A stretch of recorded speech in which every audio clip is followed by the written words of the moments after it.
कहते हैं कि दुनिया में मन सबसे ज्यादा शक्तिशाली चीज होती है।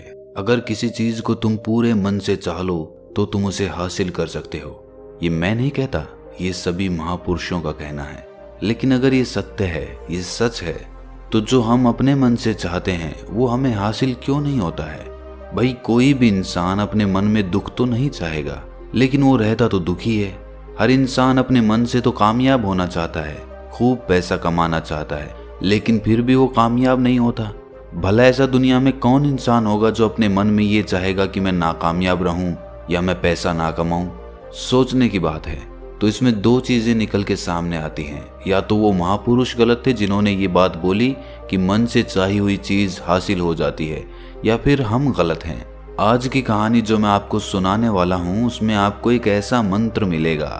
उसे समझने के बाद आपको एक ऐसा मंत्र पता चलेगा जिससे आप ये समझ पाएंगे कि अपने मन से कोई भी चीज कैसे करवाई जाती है, मन में किसी भी बात का बीज कैसे बोया जाता है। ये इस कहानी से आपको अच्छी तरह से समझ में आ जाएगा।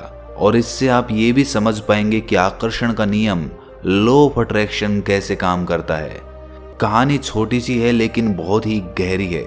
इससे पहले कि आप इस कहानी में खो जाएं, इस चैनल को सब्सक्राइब जरूर कर लें। तो चलिए ये कहानी शुरू करते हैं। एक बार की बात है, एक आदमी के जीवन में सिर्फ दुख ही दुख थे। वो जो भी काम करता उस बेचारे का वो काम पूरा ही नहीं होता। घर में आता तो घर में कलेश बना रहता, किसी से कोई मदद मांगता तो कोई उसकी मदद नहीं करता। ऐसा लगता था कि चारों ओर से दुखों का पहाड़ उसी पर टूट पड़ा है। उसे समझ नहीं आ रहा था कि मैं इन दुखों से पार कैसे पाऊं। वो दिन रात यही सोचता रहता कि अपने दुखों से छुटकारा कैसे पाना है। इसी कारण से वो रात में सो भी नहीं पाता था। उसकी आंखों के नीचे बड़े बड़े काले घेरे बन गए थे, जो इस बात का प्रतीक थे कि वो आदमी कितना दुखी है और कितना चिंतित है। कभी कभी तो उसके मन में आत्महत्या करने के भी ख्याल आते थे, लेकिन अपने परिवार की चिंता करके वो ये कदम नहीं उठा पाता था। वो इतना दुखी हो गया कि उसने निर्णय किया कि वो इन दुखों से छुटकारा पाके रहेगा। इसके लिए चाहे उसे कितनी भी मेहनत करनी पड़े, कुछ भी करना पड़े, चाहे अंगारों पे चलना पड़े, लेकिन इन दुखों से छुटकारा हासिल करके रहेगा। ऐसे ही एक दिन उसने अपने मित्र से पूछा कि मैं अपने जीवन को कैसे सुधारूं। उसके मित्र ने उसे बताया कि तुम किसी बाबा के पास जाओ। बाबाओं के पास ऐसा मंत्र होता है जिससे सारे दुख मिट जाते हैं, जीवन खुशियों से भर जाता है और धन संपदा भी हासिल हो जाती है। तुम किसी ऐसे बाबा को ढूंढ लो, बस तुम्हारा काम बन जाएगा। उस आदमी के मन में ये बात पूरी तरह से पक्की बैठ गई कि कोई बाबा ही मेरा दुख दूर कर सकता है, और इसीलिए उसे किसी भी बाबा के बारे में पता चलता तो वो उस बाबा के पास पहुंच जाता। वो उस बाबा को अपनी समस्या बताता और उससे उसका समाधान पूछता और कहता कि बाबा, मैं कुछ भी करने के लिए तैयार हूं, लेकिन मेरी इन समस्याओं से मुझे छुटकारा दिला दीजिए। आप जो कहेंगे मैं वो करूंगा, लेकिन मेरे जीवन को सुधार दीजिए। बाबा उसे कुछ टोने टोट के बता देते थे करने के लिए, और बदले में दान दक्षिणा ले लेते थे कि ये टोना टोटका करने के बाद तुम्हारे घर में सुख शांति बनी रहेगी, बस इस टोटके को पूरी विधि के साथ करना। वो आदमी घर लौटकर पूरी विधि के साथ टोने टोटके करने लगा, लेकिन बहुत टोने टोटके करने के बाद भी उसके जीवन में कुछ बदलाव नहीं आया। इसके विपरीत उसका जीवन और ज्यादा दुखी हो गया। जो भी बाबा उसे टोना टोटका देता था वो बदले में उससे दान दक्षिणा लेता था, जिससे उसका धन भी धीरे धीरे खत्म हो रहा था। इससे उसके जीवन में दुख और ज्यादा बढ़ गए। तब उसे लगा कि बाबाओं के पास जाने से तो मेरे जीवन में दुख कम होने की बजाय बढ़ते ही जा रहे हैं, तो मुझे क्या करना चाहिए? बाबाओं के पास जाऊं या ना जाऊं? फिर एक दिन एक आदमी ने उसे बताया कि तुम अपने घर में किसी पंडित को बुलाकर हवन करवा लो। हवन होगा, घर शुद्ध हो जाएगा। कोई भी बुरी ऊर्जा होगी घर में तो वो घर से बाहर चली जाएगी। किसी पंडित को बुलाकर पूरे विधि विधानों से मंत्रोच्चारण कराओ और हवन कराओ, जिससे घर में सुख शांति आए। उस आदमी के मन में ये बात बैठ गई और उसने एक पंडित को अपने घर पर बुलाकर हवन करवा दिया। हवन अच्छी तरह से संपन्न हुआ। बदले में पंडित ने भी अच्छी दान दक्षिणा ली और उसके बाद वो वहां से विदा हो गया। लेकिन कुछ दिनों के बाद उस आदमी को महसूस हुआ कि उसके जीवन में अब भी कोई बदलाव नहीं आया है। अब वो आदमी पूरी तरह से दुखी हो गया और ज्यादा परेशान हो गया। अब तो उसे लगने लगा था कि मेरे जीवन में से दुख कभी खत्म ही नहीं होंगे। और यही सोच सोच कर उस आदमी का बुरा हाल हो गया था। फिर एक दिन उसे अपने मित्र से एक ऐसे बाबा के बारे में पता चला जो समाधान बताने के लिए कोई दान दक्षिणा नहीं लेता था। उस आदमी को लगा कि ये बाबा दूसरे बाबाओं की तरह नहीं हो सकता, क्योंकि ये दान दक्षिणा तो लेता ही नहीं, और अगर दान दक्षिणा नहीं लेता तो ये सच में कोई सिद्ध बाबा होगा। और यही सोचकर वो उस बाबा के पास पहुंच जाता है। जब वो आदमी वहां पर पहुंचता है तो वो बाबा ध्यान में बैठे हुए थे। ये देखकर वो आदमी वहीं पर चुपचाप बैठकर ध्यान से बाहर आने का उनका इंतजार करने लगा। थोड़ी देर बाद बाबा ने आंखें खोली तो सामने एक दुखी और परेशान युवक को बैठे देखा। वो उसकी आंखों के नीचे काले घेरे देखते ही समझ गया कि ये आदमी अपने जीवन से कितना परेशान है। उसे संबोधित करते हुए बाबा ने पूछा कि बच्चा, क्या चाहते हो? बाबा के पास क्या लेने आए हो? उस आदमी ने कहा कि बाबा, मैं अपने जीवन से बहुत परेशान हूं। मैंने इन दुखों को दूर करने के लिए बहुत सारे रास्ते अपनाए। हर वो तरकीब करके देखी जो किसी बाबा ने मुझे बताई। हर वो काम किया जो किसी भी इंसान ने मुझसे करने को कहा, लेकिन मेरे जीवन में दुखों में कोई कमी नहीं आई। बाबा, इसके विपरीत मेरे जीवन में दुखों में बढ़ोतरी हो गई। मुझे समझ नहीं आ रहा है कि मैं क्या करूं।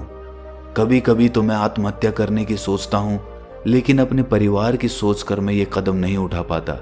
मैंने आपके बारे में बहुत सुना है बाबा, और मैं बहुत उम्मीद के साथ आपके पास आया हूं। कृपया करके मुझे कोई ऐसा मार्ग बताएं जिससे मुझे अपने दुखों से छुटकारा मिल जाए।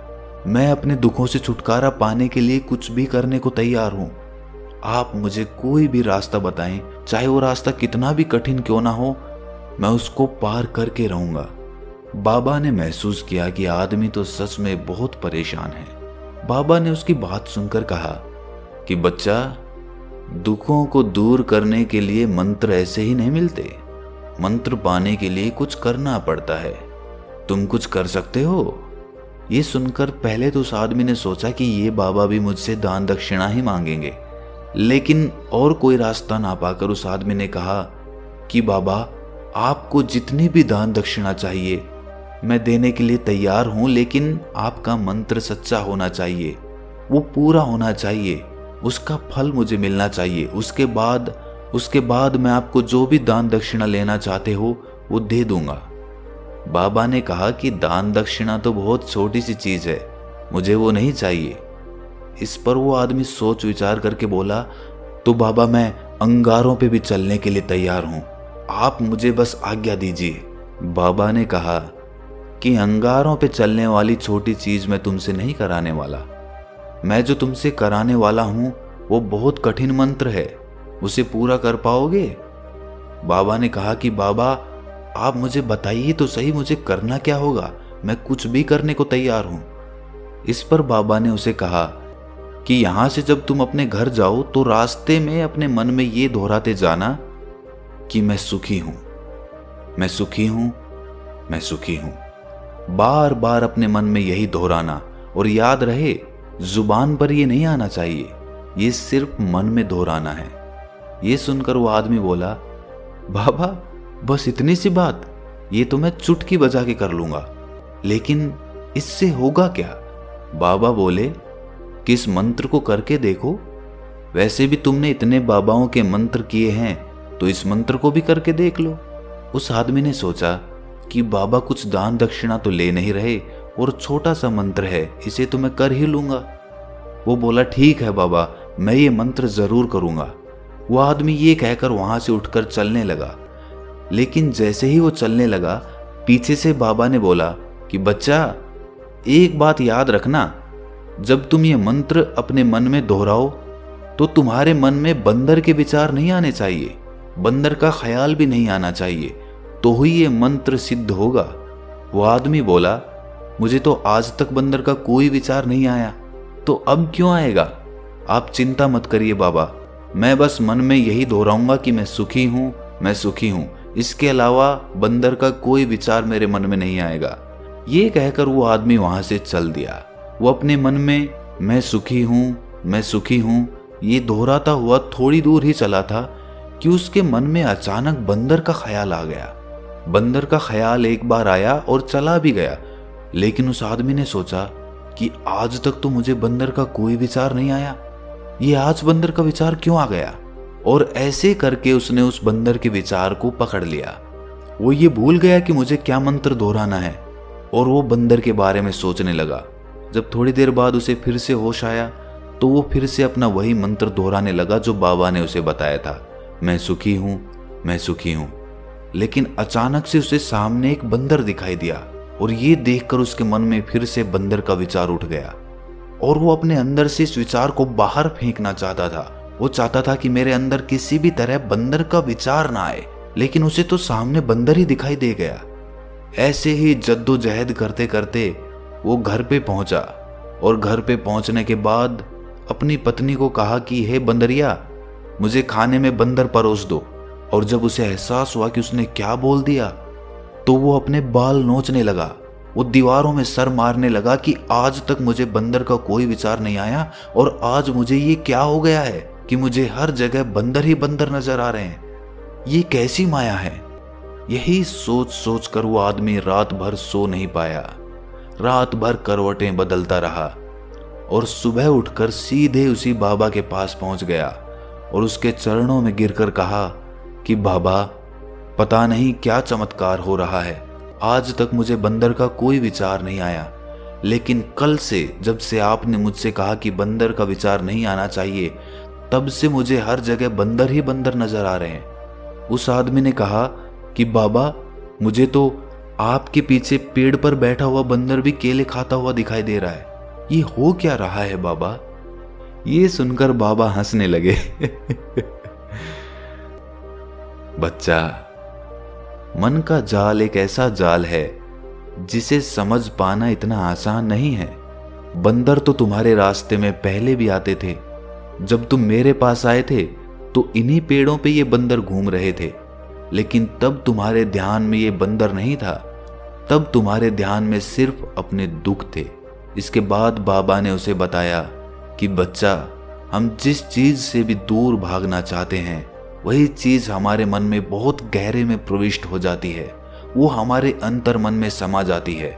असल में हम जिस चीज से भी छुटकारा पाना चाहते हैं उससे छुटकारा इसीलिए पाना चाहते हैं कि वो हमारे साथ बहुत गहरे से जुड़ी हुई है, और हम जितना ही उससे छुटकारा पाना चाहते हैं वो उतनी ही गहरी हमारे मन में बैठती चली जाती है और आखिरकार वो हमारे अंतर मन में छा जाती है। ऊपर से तो हम चाहते हैं सुखी होना कि मैं सुखी हूँ, सुखी हूँ, हमारे होंठ भी यही बोलते रहते हैं, लेकिन हमारे मन में दुख समाये होते हैं। हमारे विचारों में, हमारे मन में हमें दुख ही दुख दिखाई देते हैं। इसीलिए अपनी जुबान से बार बार ये बोलने से कि मैं सुखी हूँ, मैं सुखी हूँ, हम सुखी नहीं होंगे जब तक ये मंत्र हमारे अंतर मन में प्रविष्ट नहीं होगा। इस पर उस आदमी ने पूछा कि बाबा, लेकिन ये मंत्र हमारे अंतर मन में प्रविष्ट कैसे होगा। ये सुनकर बाबा ने कहा कि बच्चा, अपने दुखों से लड़ना बंद कर दो। जब तक तुम अपने दुखों को दूर करने की सोचते रहोगे तब तक वो दुख तुमसे चिपके रहेंगे, तब तक वो दुख तुम्हारे अंतर मन पर अपना राज जमाए बैठे रहेंगे। और जिस दिन तुम उन दुखों के बारे में सोचना ही छोड़ दोगे, उन दुखों से छुटकारा ही नहीं पाना चाहोगे, उसी दिन से तुम्हारी जिंदगी से दुख गायब हो जाएंगे। क्योंकि किसी भी चीज से छुटकारा पाने के लिए हमें उस चीज के बारे में सोचना पड़ता है, और हम जितना ही उस चीज के बारे में सोचते हैं वो उतनी ही गहरी हमारे मन में प्रविष्ट होती चली जाती है। हम अधिकतर समय दुखों के बारे में ही सोचते हैं। हम यही सोचते हैं कि हमारे जीवन में दुख है और हमें इससे छुटकारा पाना है। इसी वजह से बार बार सोचने से वो दुख हमारे अंतर मन में प्रविष्ट हो जाते हैं और हमें एहसास भी नहीं होता। इसीलिए अगर तुम दुखों से छुटकारा पाना चाहते हो तो दुखों से छुटकारा पाने के बारे में सोचना छोड़ दो, तुम्हें दुखों से छुटकारा मिल जाएगा। अक्सर आदमी धूम्रपान छोड़ना चाहता है, शराब छोड़ना चाहता है, सुबह अपने आप से ये वादा करता है कि मैं कोई भी गलत काम नहीं करूंगा, लेकिन शाम को जब लौटता है तो नशे में चूर होकर लौटता है। ऐसा क्यों होता है कि जो हम सोच रहे हैं वो पूरा कर ही नहीं पा रहे हैं? असल में हम उस चीज को बहुत ज्यादा तवज्जो दे रहे हैं, उस चीज को बहुत ज्यादा अहमियत दे रहे हैं। जब भी हम उस चीज को छोड़ने के बारे में सोचते हैं तो हम उसकी इम्पोर्टेंस यानी कि विशेषता और ज्यादा बढ़ा देते हैं। हमारा मन उस चीज के बारे में जितना ज्यादा सोचेगा, शराब या धूम्रपान छोड़ने के बारे में जितना ज्यादा सोचेगा, हमारा मन उतना ही उस चीज के पीछे ज्यादा भागेगा। हमें उस चीज से लड़ना नहीं है, बल्कि बिना सोचे गुजर जाना है। और अगर इस मंत्र को हम समझ लेते हैं तो हम अपने जीवन में जो भी पाना चाहते हैं उसे अपने अंतर्मन में डाल सकते हैं। और एक बार वो लक्ष्य हमारे अंतर्मन में बैठ जाता है तो फिर सफलता पाने में कोई समस्या नहीं आती, कोई दिक्कत नहीं आती। तो दोस्तों, कैसी लगी आपको ये कहानी कमेंट सेक्शन में ज़रूर बताएं, और अच्छी लगी तो इस चैनल को सब्सक्राइब करना ना भूलें। तो मिलते हैं अगली कहानी में।